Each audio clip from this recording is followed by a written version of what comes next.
I'm a 34-year-old woman, and my husband, Daniel, is 36. We've been together for over a decade, and for most of that time, we've been trying to have a child. It's been an exhausting, heartbreaking journey, IVF cycles that failed, endless doctor visits, thousands of dollars spent with nothing to show for it but disappointment. Eventually, we had to accept that biological children just weren't in the cards for us. It was hard, but we found peace in the idea of fostering or adopting when we were ready. Not everyone in our lives has been supportive, though. Daniel's younger sister, Laura 29F, has made my infertility the punchline of every joke for years. She has 3 kids, 6, 4, and 2 years old, and never misses a chance to brag about how fertile she is. She used to make cruel comments at family gatherings, things like, "I just look at my husband and get pregnant," or "maybe you should just relax. Stress is probably why it's not happening for you." And the worst one, "Maybe it's a sign you're not meant to be a mom." It was unbearable. No one in the family ever called her out for it, either. I tried to ignore her, but after our last failed IVF attempt, I had to step back from family events entirely. It was too much. Daniel understood, and we agreed to limit contact with her. His parents, though, tried to keep the peace. They'd say things like, "She doesn't mean it," or "She's just immature," but that excuse wore thin after years of the same behavior. Laura's husband, Mark 32M, is useless. He barely helps with the kids, constantly complains about money, and leaves Laura to handle everything on her own. From what I heard through the family grapevine, their relationship is a mess. She's always stressed, always struggling, but somehow she still finds time to act smug about being a mother. A few weeks ago, I found out through Daniel's mom that Laura was pregnant again. She wasn't happy about it this time, though. She was overwhelmed, barely getting by with the 3 she already had, and apparently Mark wasn't thrilled about another baby either. Maybe this is karma, I remember thinking.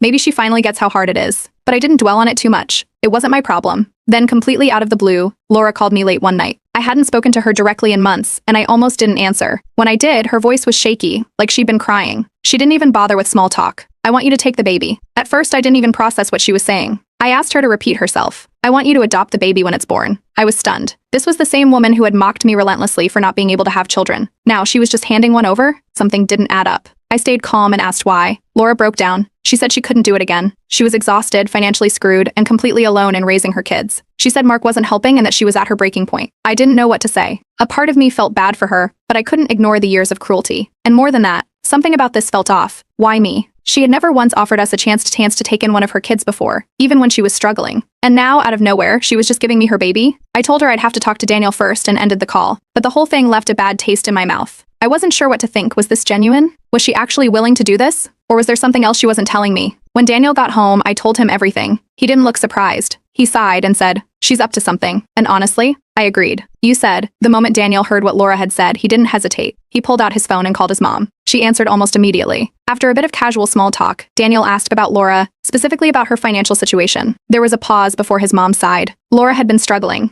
Apparently, she'd maxed out multiple credit cards and had started missing payments. Mark wasn't helping financially either, he never had. Between daycare costs, rent, and just trying to keep food on the table for 3